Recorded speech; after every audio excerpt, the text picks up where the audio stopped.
Congratulations again to all of you. It is now my pleasure to present the moderator for today's panel discussion with the prize recipients, Justice Arthur Chaskalson.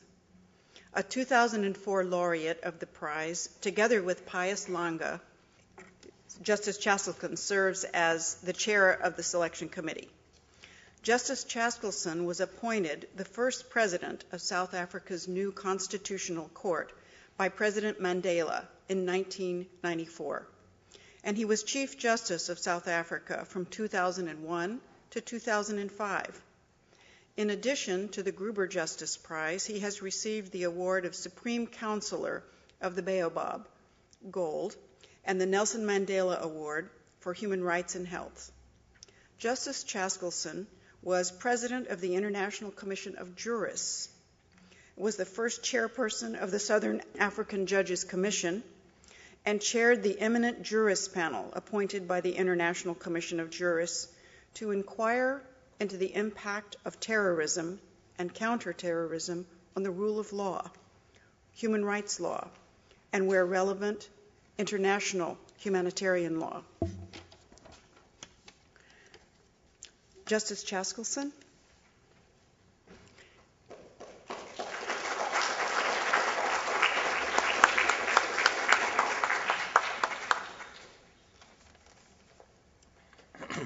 Thank you very much. Well, today is both a sad and a joyous occasion. Joyous because we celebrate and recognize the extraordinary work of people and organizations from different parts of the world. Sad because it is the last occasion upon which this prize is to be awarded.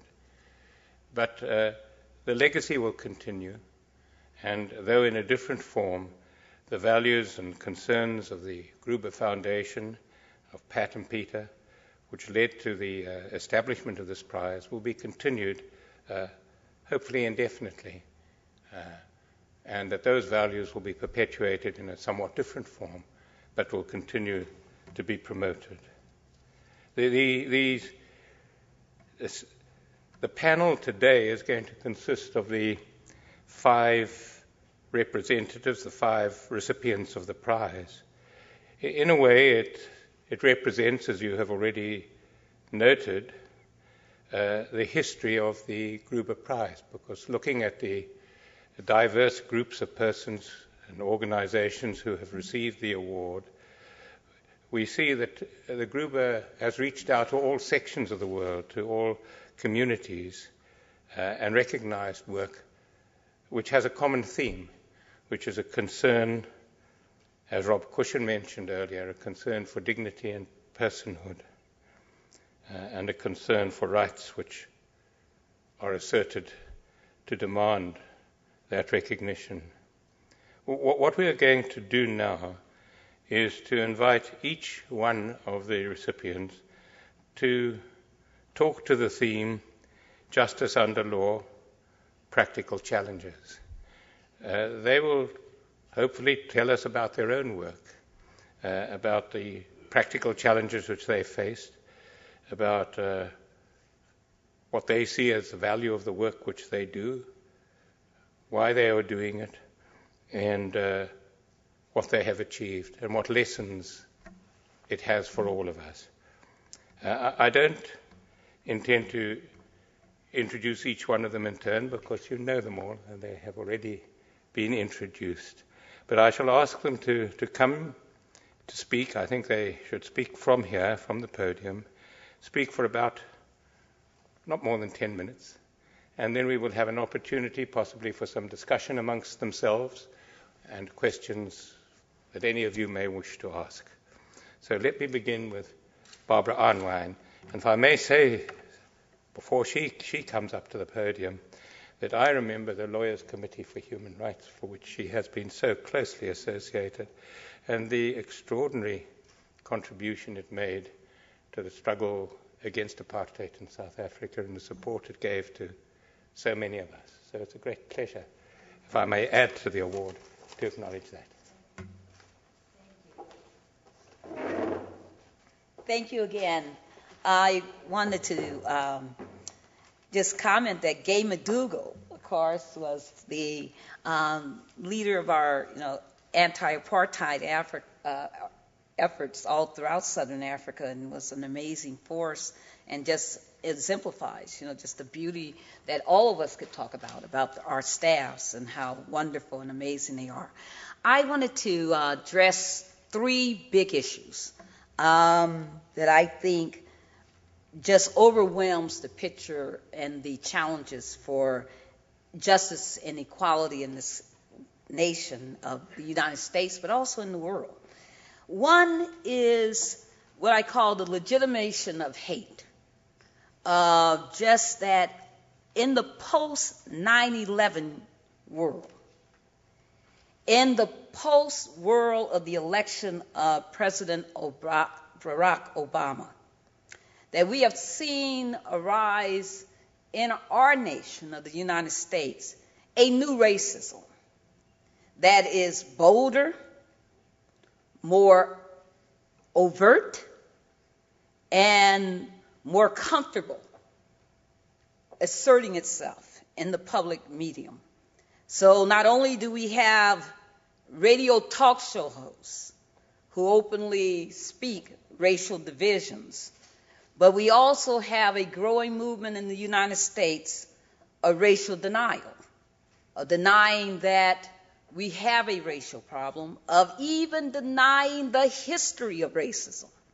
So we have in Virginia and in Texas and so many states textbooks that are being rewritten to write out the civil rights movement, to distort the history of the Civil War, to make slavery appear that it never happened or that it was a great institution. These are problems for the future of this country if we are to really embrace equality. This new racism has been manifested with this anti-immigrant legislation that I will let Morris talk a lot more about. But also what really worries me is the destruction in our country of the social compact for the protection of the poor. I am really amazed by this new extreme social Darwinism that is overtaking our public dialogue, where we see people like Matthew Vadum writing in the American Thinker an article titled why it is un-American to allow the poor to vote. And to go on talking about how poor are unproductive elements in our society. The poor are non-contributors to our society and therefore should not be allowed to vote. And it is a huge problem. And I cringe every time I watch the debates, the presidential debates on TV, where you have people in the audience booing people who they don't like because of their sexual orientation, or people booing or people yelling and chanting, "Let them die," when we talk about the social problems in our society. The second big problem is the economic crisis that is confronting our nation. It has also been a driver for racial divisions. It's had devastating economic reversals for blacks, Latinos, some Asian populations, and Native Americans. With double-digit unemployment in the African American community of over 18.7%, with 45% of all African American youth from ages 18 to 30 being unemployed for over 3 years now, the use of new racialized barriers such as credit checks, arrest records, criminal background checks, and combine that with foreclosures, 1.3 million African American homes foreclosed on in the last 3 years, and think about the new racially predatory practices like mortgage scams and other practices. These are the things that obsess and really have become the basis for so much of the work of the Lawyers Committee. So we have created new programs, new litigation to eradicate these barriers and to create a new sense, but also on the sense of who we are as a people, as an American people. We have taken more to the airwaves to speak about that and about what the real driving vision should be in our country. The third big issue, voter suppression. You can't get over that since January of 2011 in this country, more than 34 states have introduced some sort of voter suppression legislation.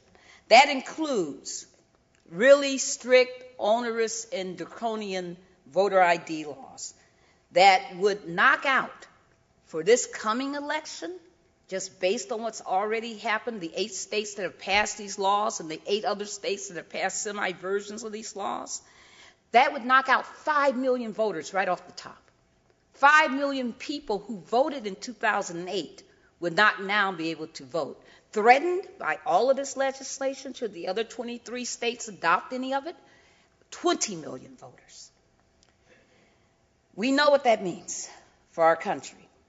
Voting Rights Act of 1965, we just won a great challenge in Shelby County, Alabama, where this act had been threatened as unconstitutional for its Section 5 coverage for states that had a discriminatory history of discrimination. But what I really love is that the American people, because we have values, because we believe in our democracy, because even in our most jaded moment, we know that it is important to fight for justice, that we have seen successful efforts already to repeal these laws. So in Ohio, just this last week, the state of Ohio had to put its voter suppression law on hold because the people of that state collected over 300,000 signatures to repeal that law. The same thing is happening in Alabama and Rhode Island, where there are efforts to repeal. So as I close, our obligation, I think, as we all sit here and we think, what do we do? Because all of these issues sound so immense and they sound so huge and they're so threatening and there's so many other things going on in our country. I want to just say that I think our obligation is always to speak to the future, to always promote an affirmative vision of a robust, diverse, and equal nation, and how that will position us to be not only the moral leader that we must be, not only the standard bearer for human rights, but also the most competitive and strongest country that we can be. I submit to you that this is our charge, and that is why I will always wear with honor the Gruber International Prize. Thank you.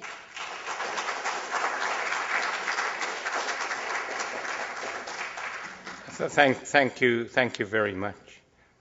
You know, you talk about tasks seeming so large, but change comes through a multiplicity of actions. It's not the one great person who promotes change. It's millions and hundreds of people promoting values and ideas, and ultimately that serves as a force for change. And so the task, though huge, is actually manageable. I'm next going to ask Morris Dees to speak, and here too, it's strange how one finds a resonance from one's own history and one's own experience happening elsewhere in the world. In South Africa, we had what became one of the most abhorrent features of our society, the pass laws, where police could stop you in the street, demand, if you happen to be black, demand your identification document. And if you didn't have the right document or the right stamp in that document, you'd be picked up, put into a police wagon, taken off to jail. And we also had the death penalty, which was used extensively. And I see that in your work and what you're doing, and invite you to come and talk to us about it.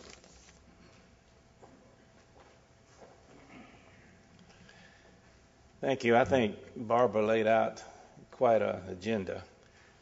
And I hope that when we finish our little conversations up here, that you'll have some questions, because I think we might learn from you too as you question the things that concern you. I think the thread that runs through all of the recipients here today and those that you saw on the board who have gotten this award in the past has been a common thread, and that is trying to protect the powerless from those who have power, speaking truth to power, so to speak. And at the Southern Poverty Law Center, we are dealing with all the issues you've mentioned here, and I'm sure in many ways issues that those from other parts of the world are dealing with. As I said earlier, our population is changing in this country, and it has been changing for a long time. And I don't have any fear that when people of color become a majority in America, that our democracy will fail. I think it will prosper. But in the meantime, we're facing some serious issues. Some of those issues are as broad as how we're going to deal with the need for more people in this United States. The immigrants that are coming today that are doing the work that so many of us in this country won't do or can't do, or we don't have enough people to do, even though we face unemployment, are being frowned upon and definitely are asked to show their identification. And that's abhorrent to me personally, and the Southern Poverty Law Center is involved in challenges to the laws in all the states except Arizona. And we hope the United States Supreme Court will make a declaration that no state should control the policies dealing with immigration in this United States. We have these talking heads on television, like you say, who fan the flames of racism. Lou Dobbs, I always call him a one-mouth border fence, until he was taken off of CNN, and thank goodness the Southern Poverty Law Center had a lot to do with removing this person, and Glenn Beck and the others who are espousing things that, quite honestly, would have come from the mouths of the Ku Klux Klan leaders and other type racists of the past, but now they've become mainstream. One of the issues that I think is the most blightful, if that's a word, on the United States is the death penalty. Notice that the award was given recently to one person, Brian Stevenson, who is from Montgomery, Alabama, and runs the Equal Justice Initiative. And the whole goal of that organization primarily is to represent those people who've been convicted of capital punishment and who face the death penalty, not just in Alabama, but across the Southeast. I've tried personally over 65 capital cases, and I can assure you that when you take on a capital case, it lasts a long time. And I feel proud to say that through the hard work of the lawyers at the center, and with Brian Stevenson's help, we've only lost one person out of that 65 that was executed. It's a horrible, horrible state of affairs that this democracy is the only democracy of its type in the world that has capital punishment. And recently when Mr. Davis was executed in Georgia, I called the Carter Center and asked the archivist if they would dig up a memo that I wrote President Carter in 1976.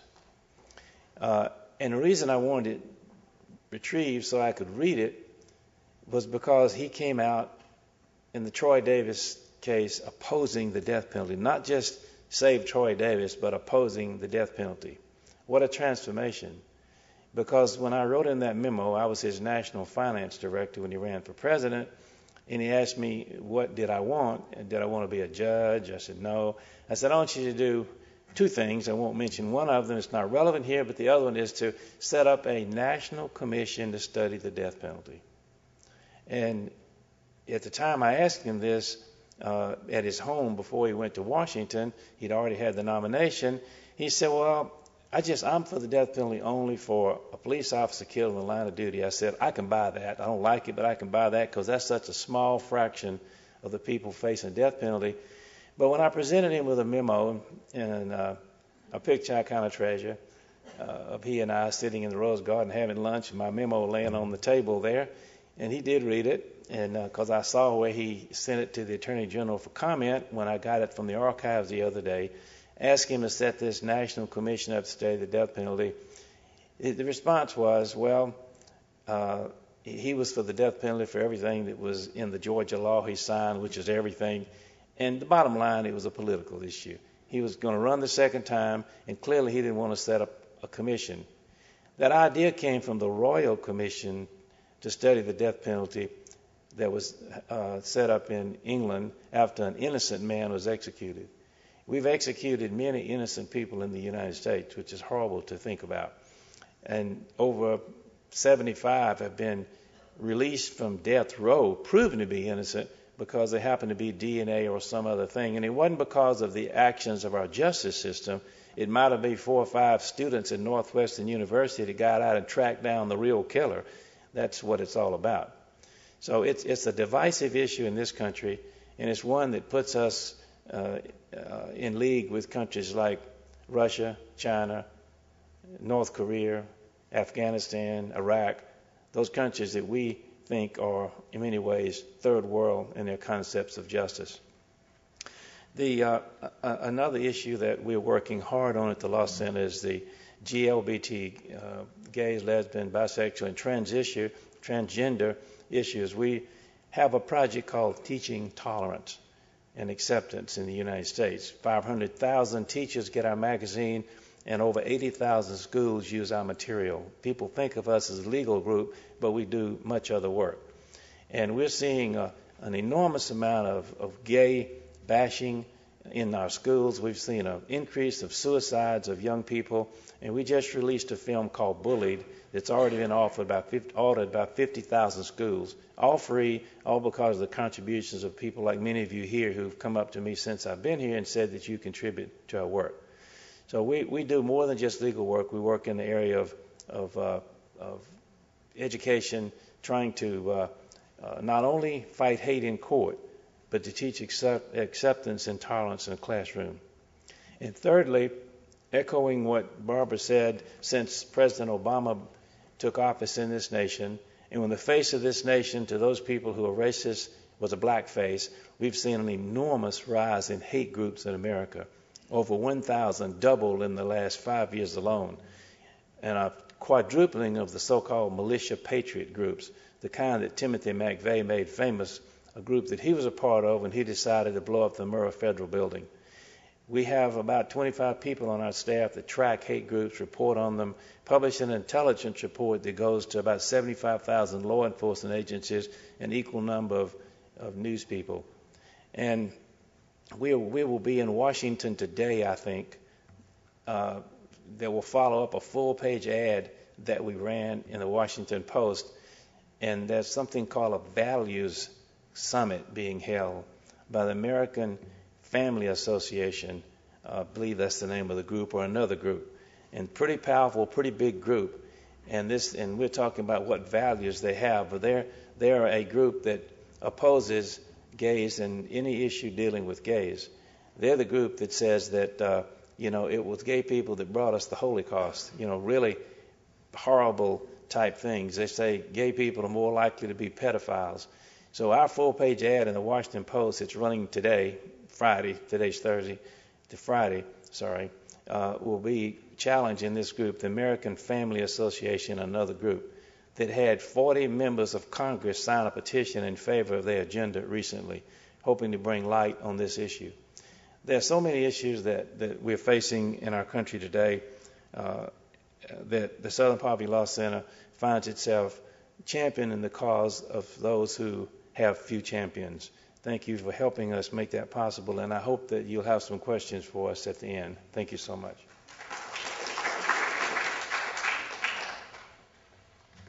Our next honoree comes from Israel, a country which has been in conflict for many, many, many years. And the organization with which he is associated, ACRI, has a long and very distinguished career in seeking to promote the rule of law, human rights and values in a country in conflict. It is not an easy thing to do. It attracts hostility from within the country and even attracts it from outside of the country. And I'm very glad to ask Hajjai Al-Ab to come and speak to us.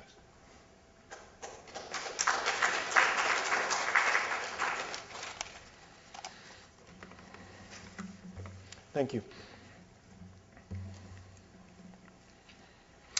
The Gruber Prize is given to ACRI first and foremost for our work in advancing the cause of justice as delivered through the legal system.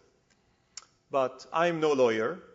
Actually, I was educated as an astrophysicist, hence the Gruber Cosmology Prize may have been the appropriate venue for me, where amongst geeky scientists I may have found myself in a galaxy more consistent with my background. But as we are not in that parallel universe, I wanted to explain how it is that ACRI attorneys were so otherwise preoccupied. Well, it happens to be so scheduled that yesterday the High Court in Jerusalem heard 3 petitions brought before it by ACRI.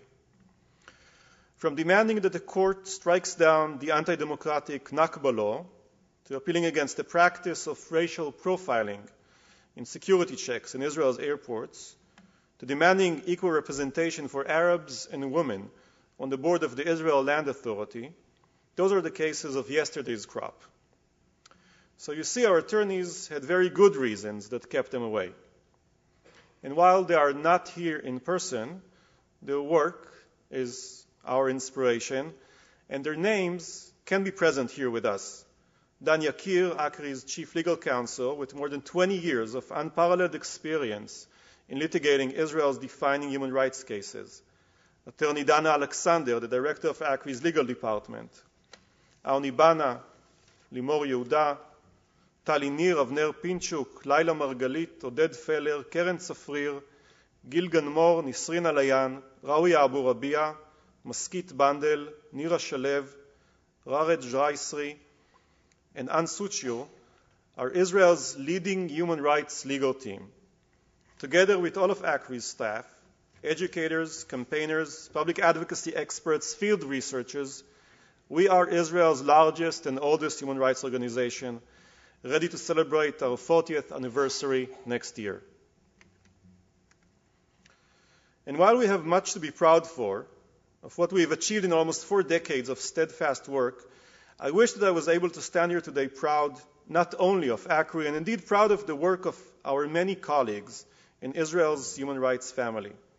But I am not proud. As an Israeli citizen, I take responsibility for what is done in my name by my country.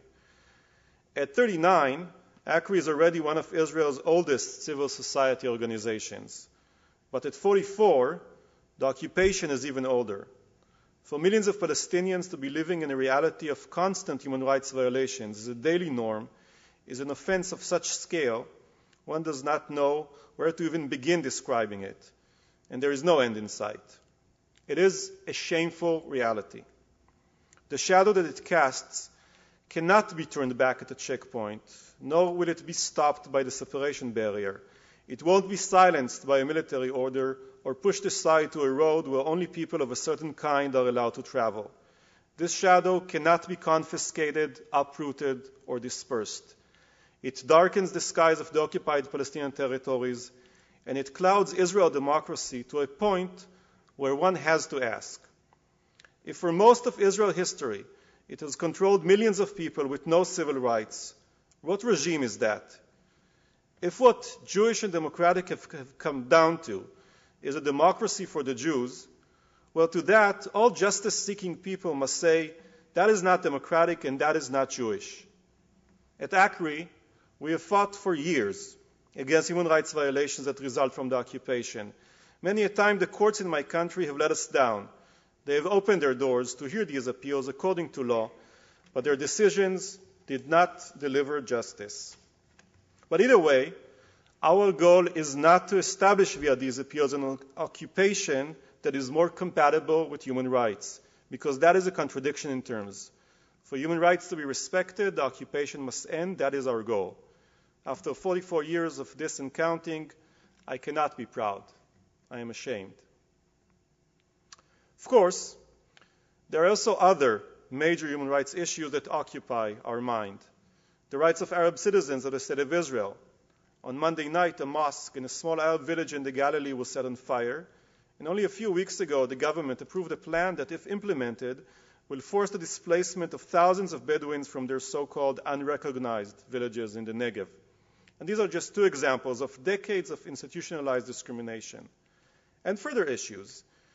The initiative to establish a national biometric database in Israel, the deportation of the children of migrant workers, abuses against asylum seekers, the erosion of democracy education in schools, discrimination against lesbian, gay, bisexual, and especially against transgender Israelis, the usage of secret evidence and administrative measures, threats to freedom of speech, free assembly, and the right to peacefully protest.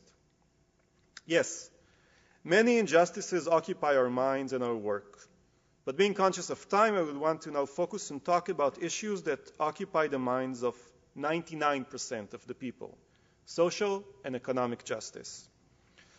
For the dogma that certain economic policies will best serve the greater good of the people has occupied minds, distorted policies, and hijacked politicians for time sufficiently long to push our societies past the point of what people are willing to accept. In that context, as an Israeli, I am proud. Proud not of the fact that the United States and Israel are competing who will lead over the other in international inequality scales. Of the developed nations, America currently ranks fourth, with Israel a close fifth. But rather, proud of the fact that the movement now emerging in this country, emanating from Wall Street, was inspired by the people of Egypt, Spain, and Israel. The hundreds of thousands of Israelis that have demonstrated over the summer for social justice would translate scaling by population size to millions of Americans. What were we protesting against? In a country with national health insurance, Israelis protested against the continued privatization and out-of-pocket costs of health, pushing more and more of us away from adequate care. In a country with record low unemployment, we were protesting the fact that so many of those employed remain poor. In a country with a tradition of learning, we protested the erosion of free, quality education. In a country with socialist roots, we protested the fact that the housing assistance budget was cut by more than half over the last decade. To summarize, Israelis too were on to something, that while our country's economy was on average seeming to fare well, we, as individuals or families, were not. I don't know yet what concrete results will come out of the summer's protest in Israel, what will come out of an Israeli summer that was inspired by an Arab spring. Some things, however, that have transpired over the summer will not be taken back.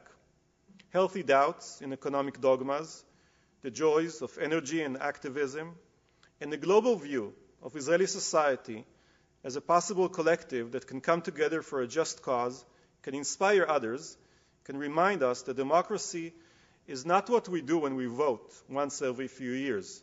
Democracy is what we do the other 99% of the time.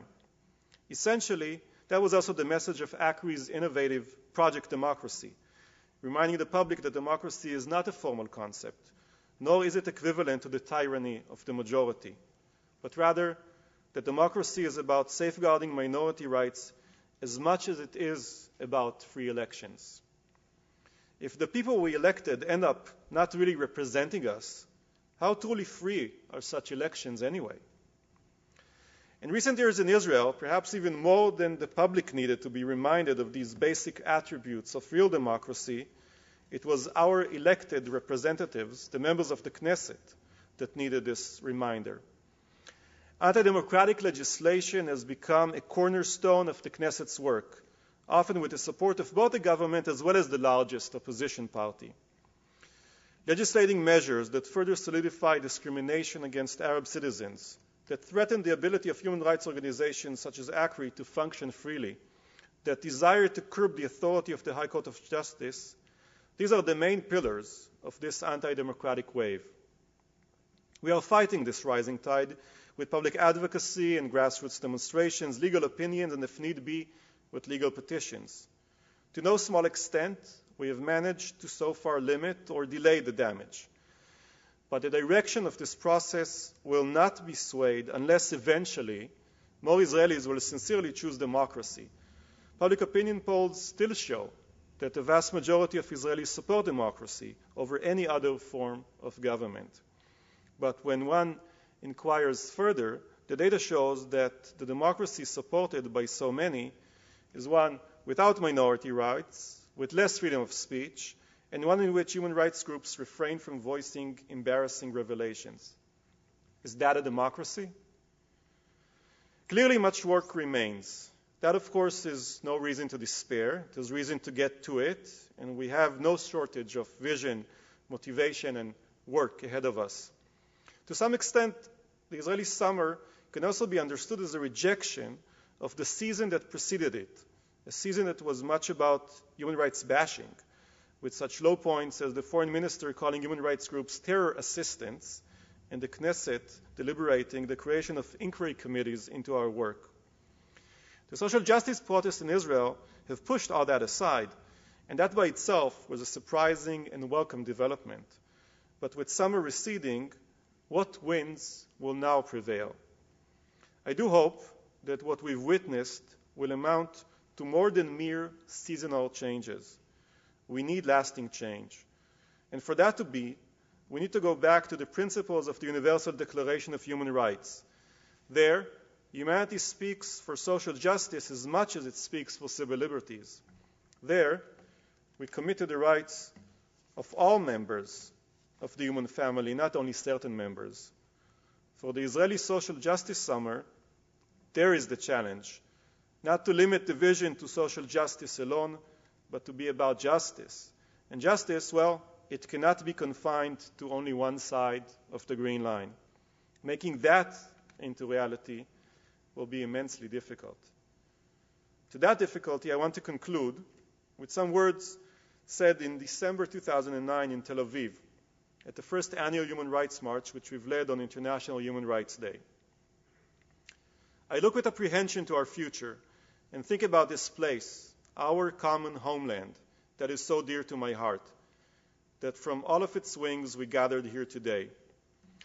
Martin Luther King, who marched at another time and place, said, "In the end we will remember not the words of our enemies, but the silence of our friends."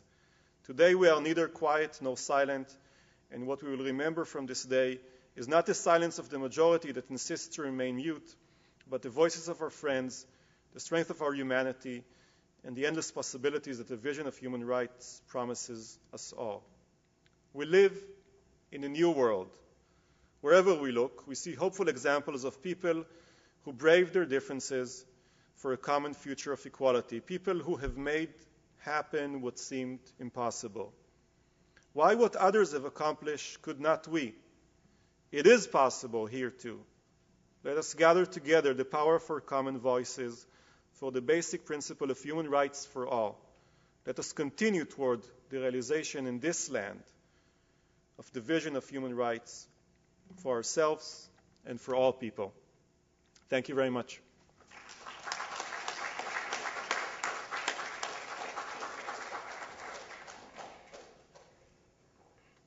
We're now going to change continents and move to South America, to a country with a history of great repression, to a country which has emerged from that history and has its own problems as a result of its past. And I ask Horacio Verbitsky to come and talk to us. Well, neither I am a jurist, a lawyer. I am a journalist, and I will explain you which way a journalist has come to be president of a Center for Legal and Social Studies.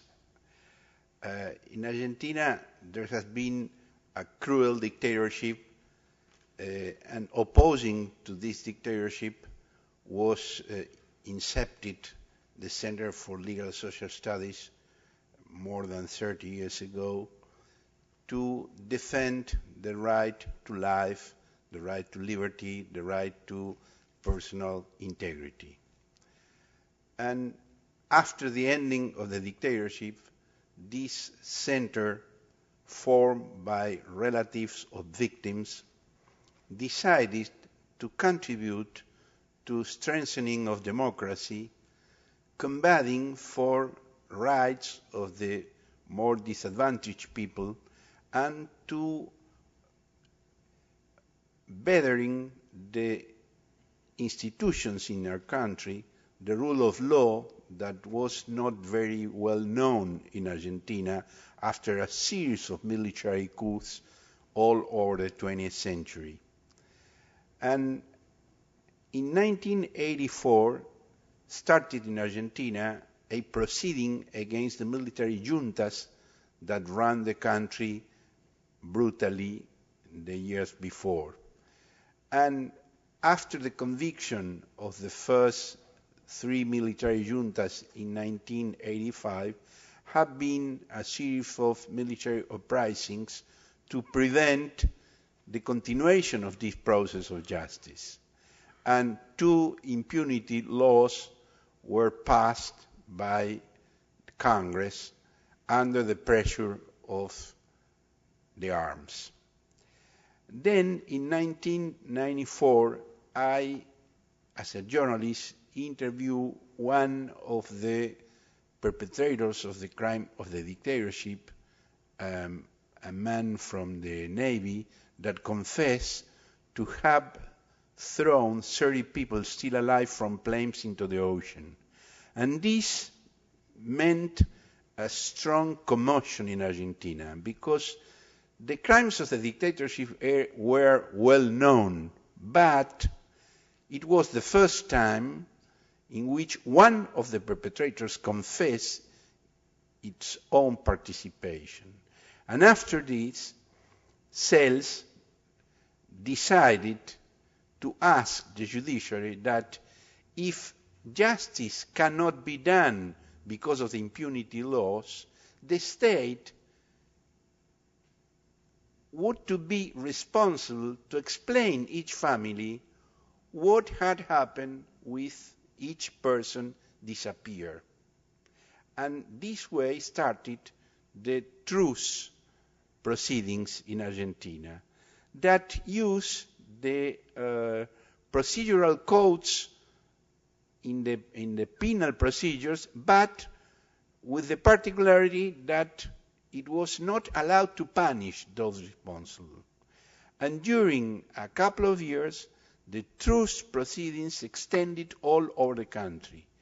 And this helped to change the awareness of society concerning the situation, and eventually, when the Spanish judge Baltasar Garzón ordered the arrest of former Chilean dictatorship Pinochet in London, we conceived the idea that the time was ripe for reverting the impunity laws.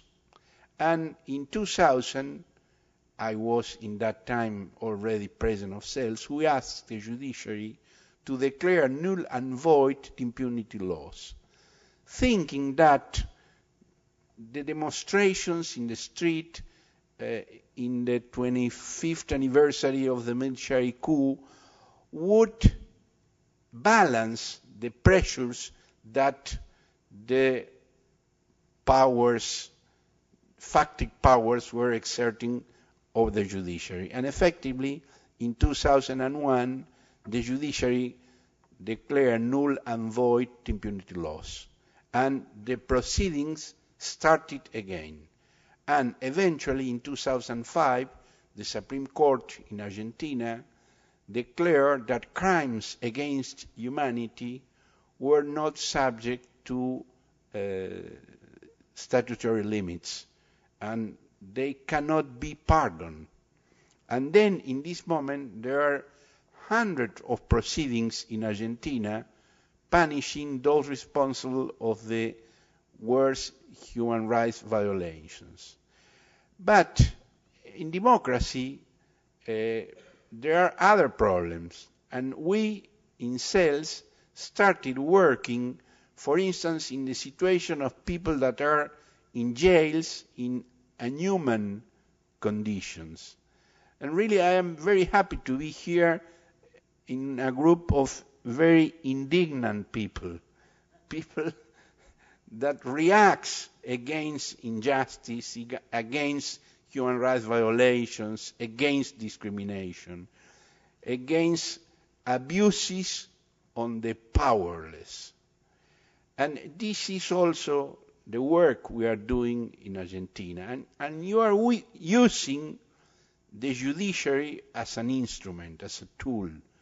Through judiciary litigation, we got, for instance, the Supreme Court in Argentina to decide that the conditions in the jails must be according to human rights international standards, and that some measures of the cells must be accomplished with, and that torture is not allowable, is not admissible, etc.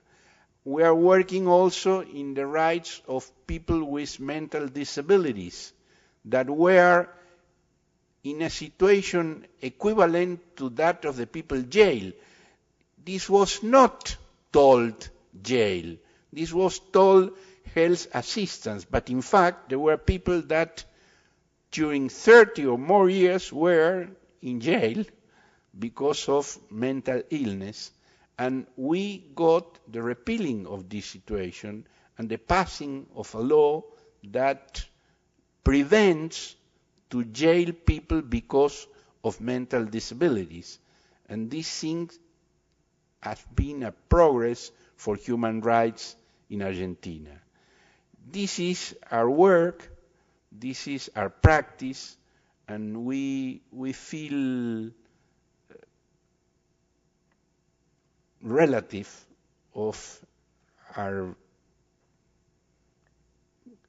comrades in the receiving of this award, that in the States, in Israel, in the Arab world, in the Kurdish situation, are fighting for doing real the words that Morris has cited so precisely concerning the rights for all ourselves, and the expanding of this concept of who are ourselves.